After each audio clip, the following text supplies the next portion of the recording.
North Charleston Police Department. They looking for me. So I'm like, niggas couldn't find me. He didn't see me. So they left, and I'm like, yeesh.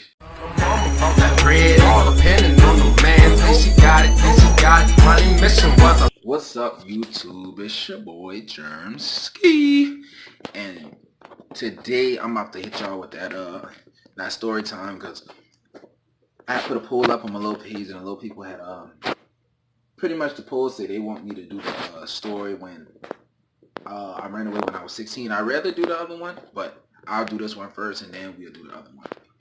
And if y'all ain't subscribed yet, go ahead and subscribe. Y'all already watching, hit that like button, hit that share button. So pretty much how it happened was, I was 16 years old. I was living with my mom at the time. Well, first I want to say is that I ain't throwing no shade with this story. And you know, when you tell a story, people like to say, oh, what if I didn't want this? What if I didn't want people to know this? But this is my story also. You feel me? I can't tell you what, to express as your story if you was to express your story. And nobody can tell me, because it's my story too. Like, I lived that. You feel me? I lived that. You live it too. You was a part of it. So if I feel like I want to express that, that's what I'm going to do on my platform. But anyway, 16 years old. I was living in the West at the time. For everybody who don't know me personally, that's West Ashley and Charleston. Orange Grove. We was on Orange Grove and that Palms or whatever. And me and my mama, we've been going through just little problems, this, that, and the third, disrespect, a little teenager, whatever. And I don't condone being disrespectful to your parent at all. But, everybody go through something. Everybody go through something. And anyway, we was in that West, and my sister Laura, which is my brother baby mama, my oldest brother baby mama, had left and went out of town. And she told me I could post up at her spot. So Laura, she know Texas, because I was with Texas at the time. Twan, I think Twan was there, but I can't remember. Twan, he ain't part of. He had ended up leaving a little bit while down the line. I don't know what the hell happened to that boy. That my dog, though. That my Texas dog. So Twan ever run across this, holler at me straight. Anyway, so Texas had came over. We was, high up eating little cereal snacks and shit like that. And they ended up leaving. But my mama, she ended up coming by, I guess, to check and see if everything was good. And she saw two bulls in the sink, and she been like, who else was over here? So I was like, why?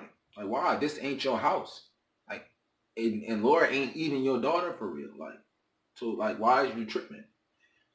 Anyway, we end up falling out, and I just end up leaving. She ended up leaving. Some hours went by, so I went back to the house. I guess we ended up arguing again, and she been like, get the fuck out, pretty much. So I'm like, bet. I'm a slide. Now, mind you, Texas been on the bike, waiting for me, because I guess we about to go somewhere. So I grabbed my little stuff, put it in a little basket. Well, not a little basket, but like a basket. You feel me? Like a clothes basket. And I left the house, and I don't know if I seen her coming or heard her coming, but she ended up coming out the house and throwing a big ass candle at me, but she missed. Texas be rolling off that shit still to this day. Anyway, she missed me with the candle. So I hop on the bike in Texas. He ride me all the way down the way. I'm talking about all the way down the way, about 30 minutes. I think I'm close by the mall. I can't remember, but anyway, about 30 minutes on a bike. So that's a good little minute away. So we end up getting to our people's house or whatever, and I ain't gonna say dog name because I don't even know if he wants me to expose, saying a story like that or whatever. But anyway, he even like, like when you in the hood, you feel me, and you got older niggas who you can lean on towards to be your brother, you feel me? That's how he was. That was our big brother for real. Like, he ain't never did no flaw shit, no fake shit, whatever. Nigga held it down for real. But anyway, he never done no flaw shit, no fake shit. That nigga held it down for real. We get to his house, and he like, bet, y'all come on through, whatever. So we post up, and when I say run away, I run away. I've been going for like through Thanksgiving, and I think close to Christmas or through Christmas too. So I had a job at the time, also working at Publix in the West too, and I had ended up going to work, and Marcus was my supervisor at the time, and he was like, Jeremy, what's going on with you? The police looking for you, just that and the third. And I'm like, man, I don't know if I told him the truth or told him a lie, but I know I had to go because I wasn't trying to get caught up by no police, and I ain't never been to that county, that juvenile county yet, and I ain't want to go either. That's all I know. So, so I end up leaving. I know my people might think that at that time, Dread might have been taking advantage of us or doing whatever. Even though I know my people always got my best interest at heart. But my daddy, you know, y'all don't know my daddy, but whoever know my daddy a beast for real. And my daddy was on some gangster shit. That's all I know. And I'm just glad that shit didn't go the way he wanted it to go. But anyway, just to let my people know, dog, he wasn't even on no shit like that. Straight. But anyway, while we was over there, he didn't really ask us for nothing.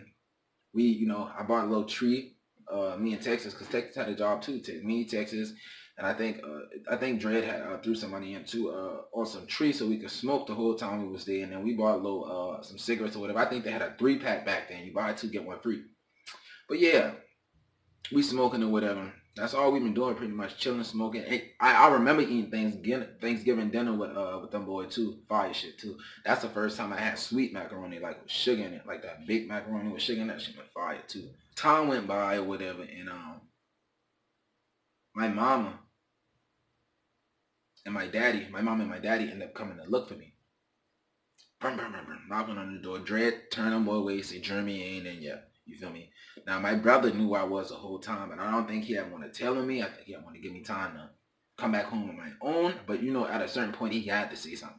Like, nigga ain't had no choice. Because I would have said some shit, too, you know, after a certain amount of time went by. Because, you know, when you got a brotherly bond, you don't want to break that shit. But I respect it now. Not even now, but, like, years ago, I've been understood why he did what he did. But it's straight now. But anyway, he turned them around this and the third. And I guess either some hours went by or some days went by. The police had come knocking on the door. North Charleston Police Department. They looking for me. So I'm like, fuck, what I'm going to do? He talking to him at the door. I guess he not want to get into it with them boy. So he like, he let him in. Now I'm thinking the whole time he had a dryer in. I'm thinking, my dumb ass, I thinking, fuck, I'm going to get in the shower. That's what I'm doing. I'm going to get in the shower. I was thinking I'm going to get in the dryer. I'm going to get in the dryer. I'm like, fuck, that's stupid as fuck. I'll be done get caught in that bitch and then stuck at the same time. So I say, fuck it. So I like tiptoe kind of fast to the shower. And I slide the curtain back so it could be open, but not completely open. And I stood on my tippy toes like a fucking ballerina. Word. So I didn't want him to like come in and then push the shower curtain back. And I'm like, ah, shit, nigga caught me. So he just walked in the bathroom. He looked around and shit. He walked in the bathroom and looked at the, looked in the shower. Just, he didn't even peek his head around. He just looked in that bitch. And nigga couldn't find me. He didn't see me. So they left. And I'm like, yeesh. In the clutch, I'm talking about safe. We tripped about that shit for hours. But anyway, my mama called me multiple times through this whole occasion. And I guess closer to Christmas, I finally, got the courage to pick up my phone or call her. I can't remember. And I decided to take my ass home. Words like to my boy, I'm going to go home and deal with this shit. So I end up sliding, and I get home. I guess the police came and told me to stay home, stay put, this, that, and the third. So I ended up going back to school, and at the time I had gone to Greg Mathis Charter High School on the Fate, actually Falls Fate for those who don't know. And that's like a school where like all the troubled fucking kids go. Some people took that shit and excelled. Some people, such as myself, took that shit and ran with it. I ain't gonna lie, like fuck that shit. Niggas selling cigarettes and bullshit and sleeping. But anyway, that's beside the point. I don't condone that either. I got kids of my own now, but I'm in school chilling, first day back. Some people knew what was going on, like D knew what was going on, and I think another one of our friends, and then my brother. So I'm chilling in the classroom, and my fucking the guidance counselor and my brother and one of my homeboys, D, he had walked to the class and was like, we need you to come to the office. That's what the guidance counselor said. And my brother, he was like, man, just come on. And D, he had his head down like, damn. And I'm thinking like, I don't even want to talk about this shit. Y'all niggas want to have a fucking intervention on some shit I ain't even doing. Like, yeah, I blow a tree. I ain't even been fucking with them pills yet. So I'm like, I don't even want to talk about shit for real. So I get in the office and the fucking police standing right there, excuse me. And I'm like, boy, them boys set me up. I felt so betrayed, nigga, I ain't gonna lie. Sent me straight to juvie online. My first time in that thing. My mom had come and see me about one time, and I think she had a choice to let me, let me leave, but I guess she had want me to learn my lesson. So I sat there for a couple of days, and then I escaped back home. And now when I get home, my mama had gave me a choice. I can tighten up or I have to go to Job Corps. But I think I was just like, fuck this shit. I didn't even want to really be around none of my people at the time. So I was like, fuck it, send me to Job Corps. And I ended up going to Earl C. Earl C was a whole another like excuse me, y'all. Earl C. Clements is Job Corps Academy. That's the name of it or whatever. And that's a whole nother world, nigga. That's like the fucking, like not a whole country, but like just a whole bunch of different people from all over the country, and then more, all over the world in the fucking same environment, broken up into campuses, raw. Man, a whole bunch of real niggas out there. Niggas from Detroit, Chicago. My Chicago niggas know I fucking with them. Them Detroit niggas, I'm fucking with y'all too. South Cat, all day. We had that shit on lock. Y'all know that. That's a whole nother story. Y'all want to hear that shit. And yeah, but that's it. That's a story, man. That shit made me who I am today. The whole running away situation, the whole Job Corps situation, all that. I don't regret shit, but I don't, I don't think that nobody should run away from their family. Even though I kind of didn't run away, but I kind of did. Like, I get it. I ain't stupid. But I don't condone none of that shit. Don't do that shit. The shit ain't going to turn out, like you think it's going to turn out, is what I'm going to say. Nigga could have ended up dead for real if I had went with another slimeball motherfucker who didn't care about us. For real, nigga could end up dead or end up killing somebody else. You feel me? Young niggas, impressionable too, but thank God that niggas wouldn't try to put a bad impression on us. So that's all I can really say. That's a story. You feel me? I know that some of y'all that want to hear the story about the me and Allison being homeless when she was pregnant with our first baby together, which is a Leia. Now that's some shit, and that story right there, really, and we gonna tell that shit. No edits, my nigga, for real. And it's gonna show you who was real and who really wasn't real. You feel me? No shade now. Well, kinda, but kinda not. But y'all gonna see who, like, in situations when you really need somebody, who really there for you. Because at the end of the day, you only got probably one or two motherfuckers. And the main nigga who was there for us, a stranger for real, who let us into their home, a nigga for real. But that's it.